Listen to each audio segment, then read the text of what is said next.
of marginalized groups to express their own stories and experiences to enhance the overall education process. Now, as a father of two, a community organizer and entrepreneur, Sir Dominique Jordan yearns to encourage and amplify the voices of those suffering from the challenges most people do not see, such as mental health, family trauma, and systemic oppression. During the pandemic, he co-founded Tru2You to address societal issues with purpose by using art and activism in tandem. Activism could help to heal us all. Sir Dominique Jordan is involved in many professional projects and organizations in the nonprofit and socio-political spaces.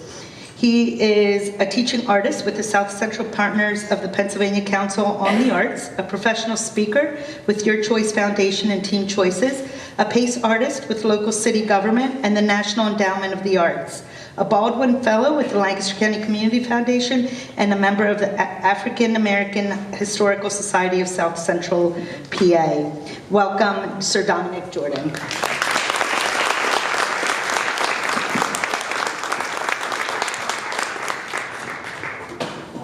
So I don't have a pretty cool PowerPoint, and I'm super nervous to be up here. I'm honored to be up here and seeing some amazing faces, some familiar faces, which is really cool. I'm not going to take too much of your time, but just kind of briefly tell you guys a little bit about myself. And I got my little my notes here on my phone. So there we go. So for starters, I wanted to make a quick adjustment. Obviously, you can see my bio in the program, but I'm not just an activist. I haven't coined this term, but I heard this term maybe around the pandemic, this idea of artivism, right? It's not in the dictionary yet, but we're going to change that, y'all. We're going to change that. But really taking art and activism and forming it together and using it to just rally people around social justice issues. I can't remember who asked the question earlier, but the fact that there's not a lot of people of color in this room, while a lot of people of color are suffering from mental health issues, is a problem. I'm blessed to be here, but we do need to make that change and need to bring more people to the conversation. So I just wanted to address that first. But in regards to Tru2You specifically, it's a creative conglomerate where I bring other teaching artists and people from the community of Lancaster and further into the classroom to make sure that young people feel liberated and they see people that look like them in professional spaces being themselves. I taught emotional support for about 5 or 6 years. I was also a youth coach at McCaskey and Lincoln Middle School where I was a student.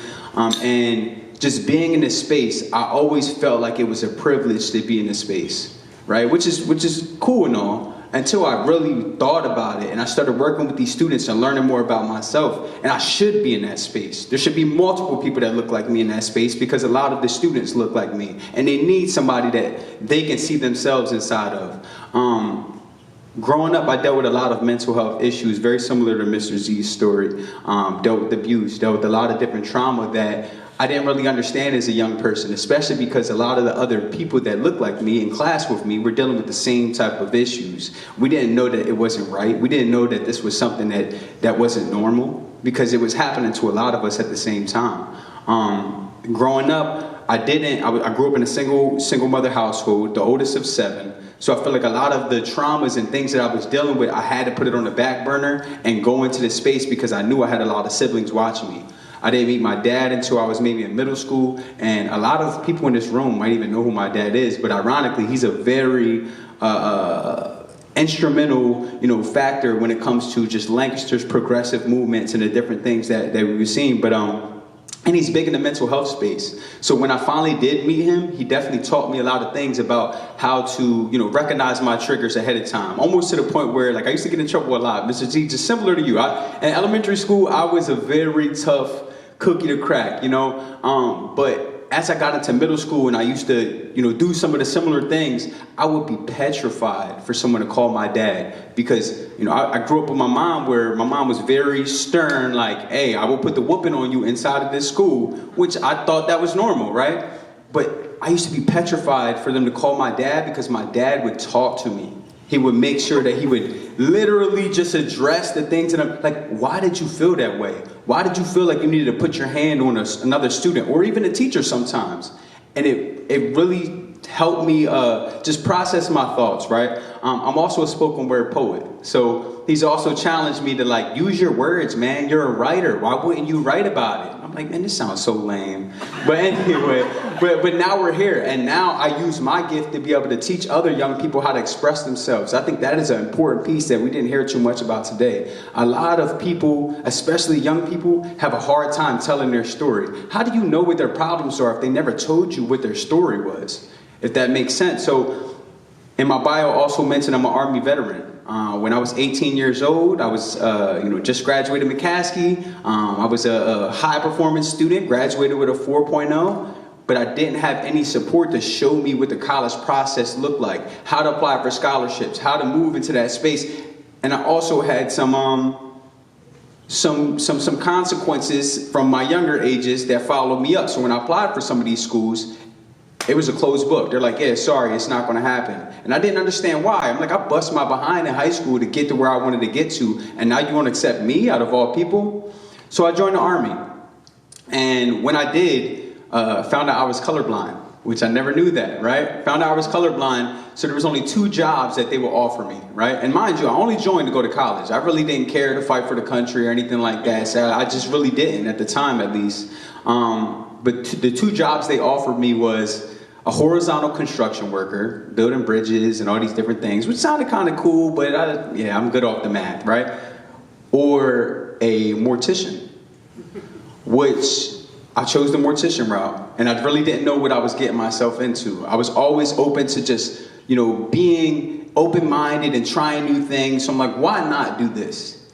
Some of the most traumatic things I've ever seen in my life. That's when I knew that we're blessed to have the military that we have and the people fighting for us day in and day out. So, but with that being said, it taught me a lot. And yes, it was very traumatizing. So after my 6 years in the military, it was documented. I had PTSD, rightfully so, right? You would think someone that's seeing this stuff every single day, and this is not like funeral home deaths. Like when I got back home, I tried my best to like stay in that space, right? My family was always, yeah, you're a mortician, you're gonna have a job forever. Like that's the running joke at the family table, like, yeah, this guy's always gonna be paid. Then I go to a funeral home, and yeah, I got the job the day of. This is cool, right? And I started looking around, and I'm like, this is not what I want to do. Like, I don't even know how to talk to someone that's dealing with a death, because the deaths that I've seen are totally different. I don't even want to get graphic with you guys, but you can only imagine, right? Every person that has passed away overseas, from our military and other militaries who we fought against, come through the Port Mortuary of Dover, Delaware. That was my duty station. So I've seen any and everything from multiple different conflicts, and it changed me as a person, right? After I finally was diagnosed with PTSD, right, I realized that I carry this weight with me, and I wanted to help some other people that might be suffering from some of these things. So I started working in logistics, helping other veterans, trying to get them, settled into life. And I realized that, wow, like, I'm only like maybe at the time 21, 22 years old, and a lot of these veterans are 40, 50, 60 plus. I'm like, man, there's only so much that I can help you guys with. Like, you guys might need somebody different than me. And ironically, that's when I started working with young people. Started working in the emotional support space. So when I was in school, that wasn't a thing, at least not that I knew of. Like, emotional support, that just sounds so interesting, right? So as soon as I started doing it, I realized, like, wait a second, these kids were me. These kids are suffering from PTSD, anxiety, bipolar disorder. The suicide attempts were literally every single day. And that's how I met some of these amazing people in this room, by doing the work at such a young age. And I didn't, it was so liberating to me every day. So when I met some older folks that have been doing the work for maybe 10, 15 years, they're like, dude, you're going to get burnt out. Like, I get, we know you love these kids, but you are going to get burnt out because you're pouring so much into them. But until I started working with those young people, I never realized that I had PTSD before I joined the Army. I was dealing with anxiety and bipolar disorder before I joined the military because of the things I saw when I was a kid, because my ACEs score was high as well, and I didn't even understand that. No one in my community ever talked about mental health. It was almost frowned upon. Ironically, a lot of the opportunities I got in life from some of the mentors that I had in my life, especially a lot of the black men in my life, that taught me, hey, when you go in some of these rooms, you need to put a hat on. And then when you get out of that school, you need to take that hat off. You need to put a different hat on. You take that hat off. I didn't realize that they were teaching me how to put a mask on, not necessarily a hat, not being myself. So now my life's work is to teach as many young people, whether from Lancaster City, Lancaster County, or far beyond, to express themselves. Teach them that creativity can change everything. And if you keep that momentum, it's going to help you change other things that you never thought you would change with just this pencil, or just this easel, or just this paintbrush. Does that make sense? Cool. So I know I don't have that much time, but I wanted to share a poem with you guys a little bit in regards to what my life is and how I do things. Does that work? Can we do that? Please. Yes. Can I get some snaps real quick? Can we do that? Okay, so y'all know how to get down in here. All right, cool. So I'm gonna step away from the mic and do this because when I get performative, I'm a little louder, and I think you guys can hear me like this, right? Are we good? Can everybody hear me? Yep. Okay. Wasting all this ink because it brings me peace. Let my pen cry on this pad, won't let you see me weep. Protecting my spirit at all costs because this journey hurt me. I'm a king, I'm a lion, I believe in myself and I'm worthy. I'm feeding souls with my writings like I'm Sheffield. And I pay homage to my elders that have paved the road for me to choose the way I move to accomplish my goals and manifest every single sentiment despite the no's or the not yets. I try to process all that nonsense then wonder why I'm so anxious. Don't compare me to no rapper. Easily my city's Langston. My length in this lyrical arena has no starting date, but I wrote my experiences on paper since before I was 8. My mother was never loved the way she should have been. All that abuse and time wasted that she put up with. Those internal struggles eventually exploded. Depression is a fact when you may never even know it, but it trickles down just like most generational curses do. All my trauma and all my setbacks make me a better dude, so yeah, they define me, and I'm proud I overcame so much pain, but that pressure makes a diamond on the same. Can I get something for that one?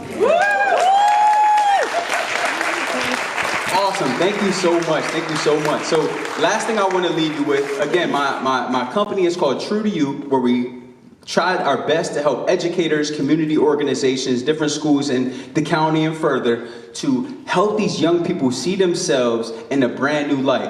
Everyone in this room, even if you don't identify as a creative, you are a creative.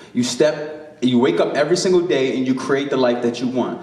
This world is your canvas. Your words and your actions are your paintbrush. Does that make sense? So for the month of May, obviously everyone in this room knows it's Mental Health Awareness Month, right? So I'm doing my best right now to align with as many schools and organizations to start this campaign. It's called the It's Okay to Not Be Okay. Very simple, right? But we want to keep it as simple as possible so these young people know, if I ask you, how are you doing today? You can tell me not okay. Everyone is quick to say, oh, I'm good. Great, yeah, stop lying. I realized that I was hurting the people in my company. My company's very small. We were just founded in 2020. I got about 10 employees now. That's a blessing, right? But my employees were imploding because they knew that I wasn't okay. They were asking me every day, man, how you doing? Cool. And I'm always motivated, like, yeah. They're like, nah, man, you're not cool, man. And I don't feel cool that you're not cool. So we need to talk about this. So again, it's okay to not be okay. And make sure that other people around you feel safe enough to say those type of things. The only way that we can make a real change is if we come together and we bring other people into the room that want to be in this space, that want to see a change. So thank you again for having me, and I hope to see y'all soon. So